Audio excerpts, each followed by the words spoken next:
जय श्री कृष्णा दोस्तों, स्वागत है आपका दर्पण ज्ञान यूट्यूब चैनल में। दोस्तों, आज का प्रसंग बहुत ही ज्ञानवर्धक है, इसीलिए कहानी को पूरा अंत तक सुने। दोस्तों, एक नगर में भूख, प्यास, नींद एवं आशा नाम की 4 बहनें थीं। एक बार चारों बहनों में लड़ाई हो गई थी। भूख कहती थी मैं बड़ी हूँ, प्यास कहती थी मैं बड़ी हूँ, नींद कहती मैं बड़ी हूँ और आशा कहती मैं बड़ी हूँ। चारों इस विवाद को लेकर राजा के पास पहुंची। एक ने कहा कि मैं बड़ी हूँ, दूसरे ने कहा कि मैं बड़ी हूँ, तीसरे ने कहा मैं बड़ी हूँ, इसी तरह चौथे ने कहा कि मैं बड़ी हूँ। राजा ने भूख से पूछा कि भूख तुम बताओ, तुम कैसे बड़ी हो?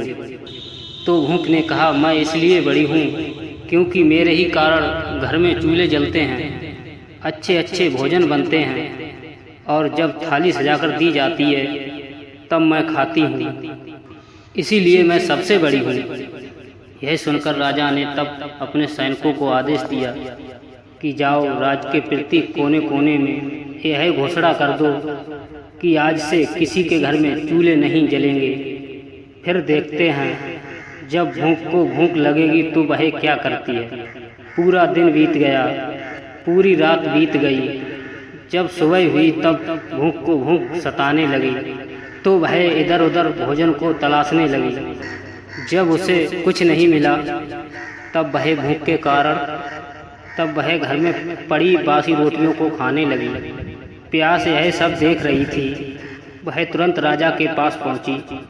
प्यास यह सब देख रही थी, वह तुरंत राजा के पास पहुंची और बोली, हे राजन, भूख हार गई। वह घर में पड़ी बासी रोटियों को खाने लगी। देखिए, मैं सबसे बड़ी हूँ। राजा ने कहा तुम बताओ, तुम कैसे बड़ी हो? प्यास ने कहा मैं बड़ी हूँ क्योंकि मेरे ही कारण लोग कुएं खुदवाते हैं, तालाब बनवाते हैं एवं बर्तनों में पानी भी रखते हैं और किसी बर्तन में भरकर मुझे जब पानी देते हैं तभी मैं अपनी प्यास बुझाती हूँ, इसीलिए मैं बड़ी हूँ। ये सब सुनकर राजा कहने लगे कि जाओ, पूरे राज्य में घोषणा कर दो कि कोई भी कुएं ना खुदवाएं, कोई भी बर्तनों में पानी ना भरे, सभी तालाबों और कुओं में कड़ी पहरा लगा दो। देखते हैं जब प्यास को प्यास लगेगी तो वह क्या करेगी। पूरा दिन बीत गया, एक रात भी बीत गई। जब दूसरे दिन प्यास को प्यास लगने लगी तब वह इधर उधर घूमने लगी। उसे जब कहीं भी पानी पीने को नहीं मिला तो वह मजबूर होकर गड्ढे का पानी पीने लगी। नींद यह सब देख रही थी। उसने तुरंत राजा के पास जाकर कहा कि राजन, प्यास हार गई, वह गड्ढे का पानी पी रही है, इसीलिए मैं सबसे बड़ी हूँ। राजा ने पूछा तुम कैसे बड़ी हो? तो नींद ने कहा मैं इसलिए बड़ी हूँ क्योंकि मेरे ही कारण लोग पलंग बनवाते हैं, बिस्तर लगाते हैं। जब मुझे बिस्तर लगाकर देते हैं तब मैं सोती हूँ, नहीं तो मैं नहीं सोती हूँ। हे राजन, राजा ने अपने सैनिकों को आदेश दिया कि पूरे राज्य में घोषणा करवा दो कि कोई भी पलंग ना बिछाए, उसमें बिस्तर ना डलवाए। नींद को जब नींद आएगी तो देखते हैं वह क्या करेगी। पूरा दिन बीत गया, पूरी रात बीत गई तो नींद को नींद आने लगी तो इधर उधर बिस्तर खोजने लगी। जब बिस्तर नहीं मिला तो वह मजबूर होकर ऊबड़ खाबड़ जगह पे सोने लगी। आशा यह सब देख रही थी। उसने तुरंत राजा से जाकर कहा कि राजन, नींद हार गई, वह ऊबड़ खाबड़ जगह पर ही सो गई, इसीलिए बड़ी तो मैं ही हूँ।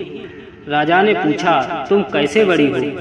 आशा ने कहा मैं इसलिए बड़ी हूँ क्योंकि लोग मेरे कारण ही काम करते हैं, नौकरी धंधा और मजदूरी करते हैं, मुसीबतें उठाते हैं, लेकिन आशा के दीप को बुझने नहीं देते। राजा ने अपने सैनिकों को आदेश दिया कि पूरे राज्य में घोषणा कर दो कि कोई भी नौकरी ना करे, कोई भी मेहनत मजदूरी ना करे, कोई भी काम धंधा ना करे, कोई भी आशा के दीप को ना जलाए। आशा को जब आस लगेगी तो देखते हैं कहाँ जाएगी।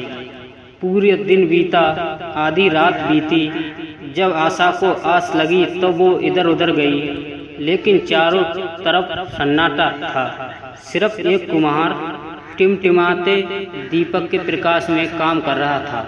वह वहां जाकर टिक गई। कुम्हार ने देखा, उसका सोने का दीपक, सोने की बाती, सोने का महल बन गया। दोस्तों, जिस प्रकार कुम्हार की आशा पूरी हुई, उसी तरह आप लोगों की भी आशा पूरी होगी। आप लोग भी आशा का दीपक जलाए रखें, कर्म को करते रहिए, फल अपने आप ही मिल जाएगा।